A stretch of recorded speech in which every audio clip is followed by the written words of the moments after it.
Alô, meu querido, fala minha querida, olha só, vamos continuar o tópico aqui da parte de asfixiologia e eu preciso, para a gente começar a nossa aula, nós vamos entrar hoje nas asfixias em espécie. Então nós vamos estudar todas aquelas asfixias apresentadas hoje pela doutrina médico-legal e a questão de aplicabilidade pericial, o que se deve analisar, principalmente em local de morte violenta, isso daí muito comum sendo detectado pelos peritos oficiais e também pelos médicos legistas, pelos peritos oficiais criminais, né? E pelos médicos legistas lá na parte de necropsia. Como o médico legista muitas vezes ele acaba não indo no local de crime, meu amigo, isso é um problema. Então, geralmente os sinais que eu estou citando para você aqui são sinais que serão detectados inicialmente pelo perito criminal oficial em local de crime. Tudo bem? Então nós vamos utilizar basicamente uma classificação apresentada por Afrânio Peixoto, que é a principal classificação hoje utilizada a nível de concurso. As principais questões vêm utilizando essa nomenclatura no que tange a parte de asfixias. Vamos lá? Vamos trabalhar? Eu vou apresentar então aqui na tela, vem comigo para a tela para nós olharmos como que o Afrânio Peixoto classifica as chamadas asfixias. Primeiramente, existem as chamadas asfixias de natureza puras, que são aquelas manifestadas por hipoxemia, um teor baixo de oxigênio, chamado de hipóxia também, e hipercapneia. Lembra, hipercapneia é aumento da concentração de CO2, que é o dióxido de carbono, no sangue. Tudo bem? Então ela é manifestada de que forma, portanto, Pedro? Nesse caso, você tem baixo O2 e muito CO2, ok? São elas asfixias por alteração de ambiente por gases irrespiráveis, que nós temos por confinamento, por monóxido de carbono e por outros vícios do ambiente, como por exemplo a aumento de outros gases, né? O aumento de outros gases gera também asfixias de modificação de ambiente. Então, portanto, asfixias por modificação desse ambiente de gases irrespiráveis, que é confinamento, asfixia por monóxido de carbono e por vícios de ambiente.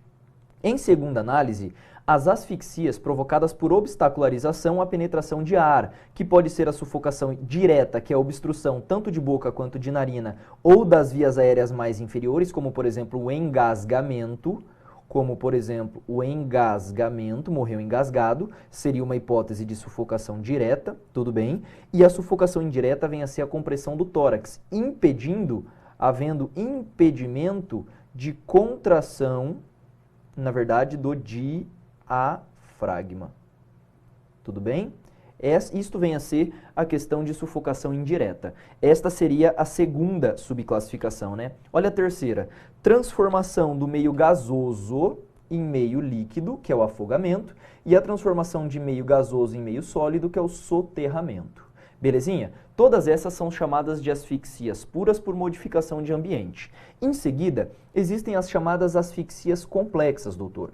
E as asfixias complexas, elas são marcadas por interrupção da circulação cerebral, anoxemia, perceba que é anóxia mesmo, hipercapneia, ou seja, muita concentração de CO2, inibição de compressão de elementos nervosos presentes no pescoço, que vem a ser a constrição passiva chamada de enforcamento e a constrição ativa por estrangulamento. Pedro, por que constrição passiva? Nós vamos ver que no enforcamento, quem atua como força ativa é o próprio peso do indivíduo. Enquanto no estrangulamento, nós teremos uma força de terceiro sendo ativa aqui. Força de terceiro e não o peso da pessoa, ok? Por isso que essa constrição é ativa, por força muscular. E existem as asfixias mistas, que vêm a ser esganadura, porque envolve tanto a questão de fenômenos respiratórios, quanto circulatórios, quanto nervosos. Então nós temos três mecanismos aqui nas chamadas mistas, caracterizando a esganadura. Então, doutor, a esganadura para Afrânio Peixoto é um tipo de asfixia mista, enquanto o enforcamento e o estrangulamento são asfixias complexas. Tudo bem? Basicamente é isso a classificação que nós vamos levar em conta e agora sim nós vamos trabalhar um pouquinho mais no quadro, belezinha? Vem comigo porque o que eu fiz para você aqui no quadro, doutor? Olha só, o que eu quero que você saiba. Aqui no quadro eu estabeleci primeiramente a classificação por modificação de ambiente e aí nós vamos falar a respeito de cada hipótese aqui, levando em conta essa classificação trazida e apresentada por Afrânio Peixoto. Vamos lá? Primeiramente, por modificação de ambiente, nós vamos falar do confinamento. Confinamento nada mais é do que o tipo de asfixia em que o indivíduo tem o ambiente, ele é colocado em um ambiente com gases irrespiráveis ou até mesmo com alteração nas concentrações de oxigênio. E aí, nesse caso do confinamento, você consegue detectar aumento, na verdade, redução dos níveis de oxigênio ou aumento da concentração dos demais gases. Por exemplo, uma atmosfera com 90% de nitrogênio. É uma atmosfera não hábil à sobrevivência humana. Tudo bem? Além disso, 70 a 80% de monóxido de carbono, só complementando um pouquinho mais, o confinamento, na verdade, quando a gente trabalha com a intoxicação por monóxido de carbono, não deixa de ser um tipo de confinamento. Então, quando eu pego o monóxido de carbono e vou trabalhar especificamente com esse tipo de asfixia, nota-se que a asfixia por monóxido de carbono ela tem aquelas peculiaridades que nós já vimos em vários momentos. Rigidez cadavérica tardia e menos intensa, a cor do sangue fica mais rosada, o sangue tem uma tendência a ficar mais fluido. Então, intoxicação por monóxido de carbono, se tiver uma concentração do ambiente, na verdade uma saturação sanguínea de 70% a 80%, neste caso, há que se falar aí sim em basicamente síncope e também óbito. De 70% a 80% de saturação do sangue de monóxido de carbono já pode gerar a morte, ok? Pedro, 50% ainda não gera? Ainda não, tá? Sufocação. Existe, portanto, a chamada obstrução ou impedimento dos movimentos convencionais. Os movimentos, por exemplo, torácicos. E aí eu cito para você a sufocação direta, que nada mais é do que a obstrução da boca, das narinas ou até mesmo das vias mais internas, como o engasgamento. Tudo bem? Então, isso é uma sufocação direta, obstrução, portanto, asfixia mecânica, tá? E existe também a sufocação indireta. Na sufocação indireta, há impedimento dos movimentos do tórax. Portanto, a pessoa não consegue mais dilatar e contrair a caixa torácica, meu amigo. Isso é importantíssimo para você. E existe um sinal muito típico de tanta força que a pessoa faz ao tentar respirar, ela não consegue expandir a caixa torácica, doutor. Como ela não consegue, esse tipo de sufocação é uma sufocação indireta.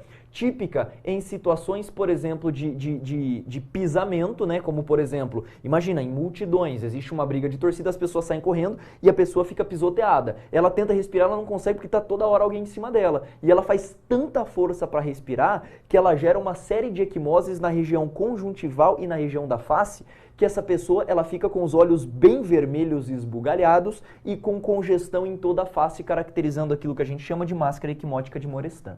Tudo bem? Bastante importante, muito típico da chamada sufocação indireta aqui no caso concreto. Avança comigo, vamos falar um pouquinho agora a respeito do soterramento. Doutor, quando houver, na verdade, uma modificação de ambiente por soterramento, você vai dizer que, por exemplo, geralmente a causa jurídica é acidental, tá? Muito típico sendo acidental. Então, nesse caso, soterramento em que pessoas trabalhando, por exemplo, em construções, acaba tendo, por exemplo, um desabamento ou até mesmo um desmoronamento de terra ou até mesmo de areia naquela região. Por isso que é muito comum nos chamados soterramentos as chamadas lesões secundárias, lesões provenientes da pressão e da queda de elementos na face ou no corpo da pessoa. Tudo bem? E por fim existe também o afogamento. No afogamento a gente tem que perder um tempinho bom, até porque falou de afogamento, temos que lembrar pontos marcantes aqui na nossa prova. Tá? Afogamento cai demais. Então, o que é afogamento? Afogamento é um tipo de modificação ambiental em que a atmosfera ela é substituída por um meio líquido. Tudo bem? E esse meio líquido gera vários tipos de afogamento. Eu vou falar com você dois tipos em tese. O afogado azul, afogado úmido, ou chamado também em alguns casos de vermelho pela presença das manchas de Paltolf, que a gente vai falar, tá? Esse primeiro é o mais característico. É aquele em que a pessoa ela é submetida em um ambiente líquido e ela acaba aspirando água para dentro dos pulmões. Tudo bem? Então, dentro do afogamento, tipicamente uma modificação ambiental, a gente viu lá na classificação de Afrânio Peixoto que trata-se de uma asfixia pura por modificação de ambiente. Neste caso, há que se falar em afogado azul ou úmido. Quais são as características que marcam, portanto, um afogamento típico disso aí, Pedro? Primeiro, as chamadas manchas de Paltoff. O que é isso? Manchas equimóticas na região dos pulmões, ou seja, a cavidade pulmonar ela vai apresentar uma série de equimoses provenientes do dano promovido pela força que você faz ao tentar respirar gases que não existe, na verdade, gases, mas sim líquido. Tudo bem? Dizem que a formação da mancha de Paltoff dói demais, tá? Maceração epidérmica, o que é isso? A maceração epidérmica nada mais é do que o desgrudamento, digamos assim, da epiderme. Então a pessoa que fica afogada há muito tempo, que ela vai ficar em uma região aquosa, essa pessoa ela vai ter muitas vezes a ponta dos dedos sendo tiradas com muita facilidade. Então maceração epidérmica nada mais é do que a retirada, digamos assim, a desgrudamento da primeira camada que é a epiderme. Existe também, doutor, a pele anserina. Pedro, o que é pele anserina? Doutor, pele anserina é aquela pele com o formato, basicamente, de velho. Sabe quando você fica muito tempo na água e parece que você tem mão de velho? Pois é, mão de idoso? Pois é, isso é a pele anserina. Tipicamente, a gente vai ver que isso acontece também, principalmente na região dos dedos e dos pés, tá? Retração tecidual. A retração tecidual, ela é muito bem apresentada na região dos mamilos, ok? E também na região do saco escrotal. Então, no saco escrotal e também nos mamilos, é muito comum retrações. Eles ficam mais encurtados, mais fechadinhos, ok? E por fim, o tal do cogumelo de espuma que nós já conversamos, também sendo apresentados aí no chamado afogamento azul, úmido ou também vermelho para alguns doutrinadores. Tudo bem? Show de bola, falamos então do afogamento típico. Agora, existe um segundo afogamento, doutor, por reflexo vagal. Existe um afogamento em que muitas vezes uma pessoa tomando um copo da água, presta atenção, tomando um copo da água, olha que interessante, se essa água bate, a partir do momento que essa água toca a glote, isto gera um reflexo nervoso, via obviamente nervo vago, em que gera síncope por parada cardíaca e queda de pressão. Então, nesse afogado não entra água nos pulmões. Por isso que ele é chamado afogado branco de Parrot. Nesse caso, não há que se falar em mancha de Paltoff. Nesse caso, não há que se falar em presença de água nos pulmões. É simplesmente um reflexo causado por hidrocução, ou seja, por uma resposta à água. Tudo bem? Via reflexo vagal. Lembra que eu conversei com você dentro das aulas de tanatologia, a respeito de morte por inibição, inibição causada principalmente por reflexos nervosos? Este é um exemplo clássico que se tem aqui. Então, o afogado branco de Parrot nada mais é do que um reflexo em que, no momento em que a água toca a glote, há um reflexo nervoso que faz com que o coração pare e a queda da pressão aconteça. Tudo bem? Então, nesse caso, é bem mais raro, não preciso nem dizer, acontecer aí na prática. E dentro das fases do afogamento, cuidado, hein? Eu falei com você a respeito das fases das asfixias, que nós combinamos de ser 4, não foi? Nós falamos das fases das asfixias gerais e depois eu estou falando com você as fases do afogamento e em seguida eu ainda vou falar das fases provenientes do enforcamento. Então existem as fases gerais, as fases específicas. Dentro das fases específicas eu cito a fase de afogamento e fase de enforcamento. Tudo bem? Vamos falar das fases do afogamento? Me acompanhe aqui na tela para nós conversarmos um pouquinho a respeito dessas fases de afogamento. Nós temos, doutor, um seguinte posicionamento, mais doutrinário do que qualquer outra coisa. Quando eu trabalho com a questão doutrinária, a doutrina cita que em animais são 3 fases muito bem marcadas, mas em humanos, na verdade, acontece o afogamento em 5 fases. Vamos tentar entender? Vem aqui comigo para a tela. Olha só a primeira fase. A primeira fase, doutor, é uma fase que a gente chama de fase de surpresa, em que o indivíduo, percebendo que não vai conseguir respirar, ele acaba realizando uma profunda inspiração de água. Só que, doutor, a partir do momento que a água entra nos pulmões, a tentativa de parar de entrar essa água. Por isso que existe a segunda fase, é uma fase de apneia. É uma tentativa de evitar essa penetração de água nas vias. Então, primeiro, você tenta, na verdade, aspirar um pouquinho de água. A partir do momento que essa água ela entra nos pulmões, você para imediatamente. Em seguida, a dispneia. Dispneia, você acaba inalando um pouco mais de água, seguida de uma expiração por estímulo laríngeo. Então, você toma mais um pouquinho de água e expira e joga para fora.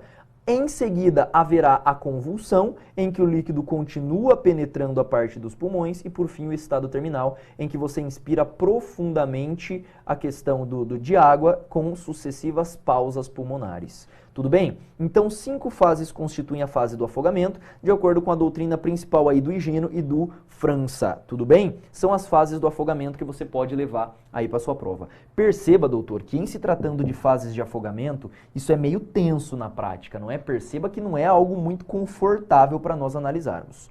Ok? Então, superado as fases do afogamento, eu avanço com você agora para a obstrução das vias aéreas. Na verdade, dentro dessa classificação de asfixias por obstrução das vias aéreas, nós vamos falar que a principal, que exige mais detalhes da sua parte por estudo, é o enforcamento. Aqui nós vamos trabalhar enforcamento, estrangulamento e esganadura. Pedro, existe diferença entre esses três? Eu usava para tudo. Mas existe, doutor. Você tem que saber dentro da medicina legal que existe diferença de enforcamento, estrangulamento e esganadura. Vamos lá? Primeiramente vamos falar do enforcamento. Doutor, no enforcamento, a pessoa ela acaba ficando suspensa com a presença de um laço.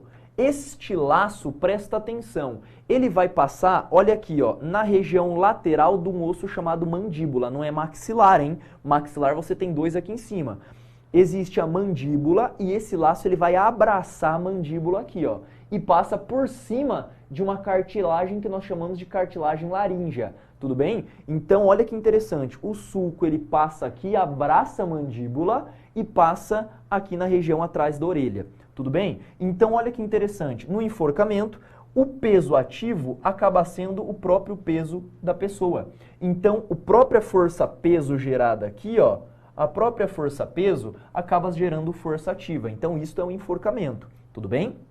Esse enforcamento acontece com um laço, certo? E este laço apresenta um nó. O laço, primeiramente, pode ser anterior ou ele pode ser lateral. Muito mais raramente o laço acontece aqui na parte anterior. Difícil. Geralmente esse laço ele acaba sendo mais posterior e também lateral. Pedro, acontece muito essa questão do laço anterior como você colocou aqui? Olha só, é muito mais comum o laço posterior. Perdão, eu coloquei aqui para você anterior e lateral, né? O anterior ele é bem mais raro. Tá? Você vai dizer que o anterior ele é bem mais raro. Quando eu trabalho aqui com esses laços, você vai dizer que ele geralmente ele é posterior ou lateral, sendo o anterior muito mais raro. Tudo bem? Tranquilão? Então este laço ele fica na região de trás ou este laço fica na lateral. Dificilmente fica na região anterior aqui. E esse nó pode ser tanto um nó corrediço quanto um nó fixo ali na prática. Tudo bem? Lembrando que este nó, ele é classificado pela doutrina. O nó, na verdade o laço, né? O nó não. O nó, ele pode ser corrediço ou fixo. O laço, doutor, aqui no enforcamento, ele pode ser um laço rígido, que é aquele que comprime com muita pressão. Por exemplo, aquele feito com cadarço, aquele feito com arame, tudo bem? Ele pode ser semirrígido, feito como, por exemplo, por um cinto, em que existe uma certa área de contato maior, e flexível, em que a área de contato, além de ser maior, ele marca várias vezes esse pescoço, como, por exemplo, acontece com um lençol. Tudo bem? Então, bastante interessante vem a ser a questão do enforcamento no que tange a classificação do laço. O laço, ele pode ser rígido, ele pode ser semirrígido ou ele pode ser flexível. Tudo bem? Suspensão dentro do enforcamento. Doutor, o enforcamento se dá por suspensão completa ou incompleta. Na suspensão completa, o indivíduo fica completamente fora de uma superfície, enquanto na suspensão incompleta, ele, de maneira incompleta, fica suspenso. A doutrina afirma, doutor, que uma pressão de aproximadamente 15 quilos nesta região já permite que o indivíduo perca a consciência. E infelizmente, doutor, ou felizmente, né? Felizmente por parte do estudo, mas infelizmente por conta da família. Nós pegamos um caso de suicídio em que o marido chegou do trabalho, né? A esposa foi para o banho, e no momento que a esposa foi tomar banho, o indivíduo ele amarrou o cinto, né, da sua calça, ele tirou o cinto da calça, ele amarrou, e ele ficou simplesmente suspenso numa fechadura de porta mesmo. Ele colocou ali, ele ficou numa suspensão incompleta, um tempo simplesmente assim, e desmaiou. Quando ele desmaiou, a cabeça pendeu e ele apareceu justamente com uma suspensão incompleta. Hoje, em tentativas de suicídio, aparece demais a suspensão incompleta. Demais. mais, é a mais típica de suicídios, tudo bem? Enforcamento geralmente se dá em suicídio. Pode acontecer por homicídio ou pode acontecer por acidente, mas ela é muito mais comum em suicídios, tudo bem? Então essa suspensão pode se dar de maneira completa ou incompleta também. E por fim, o sulco, ou seja, a marca deixada pelo laço, geralmente é um sulco único, doutor. Geralmente é um sulco único, pela pressão elevada, tudo bem? Esse sulco único, ele é chamado de oblíquo ascendente descontínuo. Meu Deus, isso aqui cai demais. Pedro, o que é um sulco oblíquo? É um sulco que passa na diagonal, percebeu? Diagonal por conta da mandíbula. E ascendente porque ele sobe. E descontínuo porque geralmente ele não dá a volta no pescoço inteiro. Tudo bem? Então, nesse caso, o sulco oblíquo descontínuo, ele é típico do enforcamento, sendo esse sulco apresentado acima da cartilagem laríngea, muito acima aqui desta região que a gente chama de pomo de Adão aí, né? Mas toma cuidado que essa nomenclatura você não vai encontrar aí na medicina legal com esse nome, tudo bem? Cartilagem tireoide e a cartilagem laríngea, que são duas cartilagens que aparecem aqui. Tudo bem? Bastante típico essa questão relativa ao sulco e cai bastante. Peço que você anote muito bem isso aqui no enforcamento. Ok? Além disso, vamos falar das fases do enforcamento. Doutor, as fases do enforcamento, elas se confundem bastante com as fases que a gente tem gerais das asfixias. Então, facilita um pouco o nosso estudo. Então, perceba, eu falei para você as fases gerais das asfixias, eu falei para você da fase do afogamento, que você não pode confundir, que são 5, e aqui nós vamos falar das fases do enforcamento, que são 3. Uma fase cerebral, em que o indivíduo ele perde a consciência, escuta zumbidos e muitas vezes tem o tal do fosfeno. O que é o fosfeno? Sabe aquela marquinha quando você fica olhando muito para um ponto luminoso que ela fica aparecendo na sua visão? Isso é o fosfeno, tudo bem? Em seguida, a fase respiratória. A fase respiratória é marcada por algumas convulsões, inclusive, também. E a fase cardíaca, em que haverá parada cardíaca. É claro, deixei isso muito mais detalhada para você no material, para você dar uma lidinha a respeito dessas fases do enforcamento, tudo bem? Vamos falar então agora a respeito do estrangulamento. Terminamos a parte de enforcamento e o estrangulamento, doutor, ele também é causado por uma força ativa transversal causada por um laço. Só que ela geralmente tem origem homicida. É difícil uma pessoa, a não ser que ela envolva todo o pescoço e faça um torniquete. Aí é possível. Mas quando você pega, por exemplo, um laço, você pega, por exemplo, um cadarço, você pega um arame, você pega um pedaço de pano, pega uma corda e passa transversalmente, você fazendo uma força sobre a pessoa, isso é estrangulamento. Então, no estrangulamento também existe um laço, e este laço, ele geralmente não é único, geralmente ele é múltiplo. Geralmente esse laço ele é duplo, tudo bem? Triplo, quádruplo, ó, dependendo do contexto, tudo bem? E como ele pega numa região mais abaixo do pescoço, é típico a presença de fraturas. Fraturas em cartilagens e também no osso ióide, que é esse osso que abraça aqui e dá início à nossa traqueia, tudo bem? Então, no osso ióide e nas cartilagens laríngea e também na cartilagem da traqueia, nas cartilagens, nos anéis da traqueia, é muito comum também essa questão de fraturas presentes em estrangulamento. Perceba que o estrangulamento, o sulco que vai aparecer aqui, só complementa para mim que ele apresenta um sulco único duplo transversal. Esse sulco, ele é transversal. Anote isso, ele passa transversalmente e muito mais abaixo aqui no seu pescoço, comparado ao enforcamento. Então, perceba como que isso aqui é importante para você diferenciar o enforcamento do estrangulamento, ok? E para nós fecharmos, vamos falar um pouquinho a respeito da esganadura. Doutor, o que vem a ser a esganadura propriamente dita? A esganadura, na verdade, acaba sendo uma forma, um dos tipos de asfixia também mecânica, só que ela é classificada como asfixia mista por Afrânio Peixoto. Por quê? Porque ela envolve 3 sistemas, a respiração, a questão da circulação e estimulação nervosa. Então ela obstrui 3 situações, 3 tipos de ações quando houver esse tipo de obstrução. Portanto, o indivíduo, nesse caso, utiliza partes físicas do corpo, principalmente braços, pernas, mãos, gerando essa contração da região do pescoço. Por isso que é muito comum marca de sulco ungueal de unha, marca de dedo e as marcas chamadas de marcas semilunares, que geralmente é feita por um braço. Tudo bem? É isso que você tem que saber basicamente a respeito das esganaduras no que tange a esse tópico aqui. E pra gente fechar, as paralisias de músculos, né, cara? Existe também as asfixias causadas por paralisia muscular, que pode ser do tipo espástica, em que o músculo permanece contraído, ou pode ser flácida, em que o músculo acaba não se contraindo mais. Quando eu trabalho com espástica, eu tenho, por exemplo, a estricnina causando isso daí. E em se tratando da flácida, a questão do botox ou até mesmo do curare. Tudo bem? Então o músculo deixa de contrair. Quais músculos? Principalmente o músculo do diafragma, tá? O músculo deixa de contrair ou o músculo contrai demais e gera uma situação de tetania. Tudo bem? Acontece, por exemplo, a espástica também em eletricidades. Tudo bem? Fechamos então a parte de asfixias. Para a gente analisar isso um pouco melhor, vem comigo. Vamos resolver algumas questõezinhas agora acerca desse tema. Vamos lá? Primeira questão. Olha o que ela vai nos dizer. Considere a traumatologia para assinalar a alternativa correta sobre a forma de asfixia da esganadura. Então, vamos lá. A esganadura é asfixia por constrição do pescoço? É asfixia por sufocação direta? Por sufocação indireta? Por oclusão de orifícios ou de vias aéreas? Doutor, lembra que a esganadura é quando o indivíduo com partes do próprio corpo acaba obstruindo tanto sinais circulatórios, quanto sinais nervosos, quanto sinais respiratórios. Portanto, trata-se de uma asfixia por constrição do pescoço. Tudo bem? Nesse caso, gabarito letra A. Olha a próxima. Considere a traumatologia para assinalar a alternativa incorreta sobre as características de morte por enforcamento. Vamos lá? Letra A.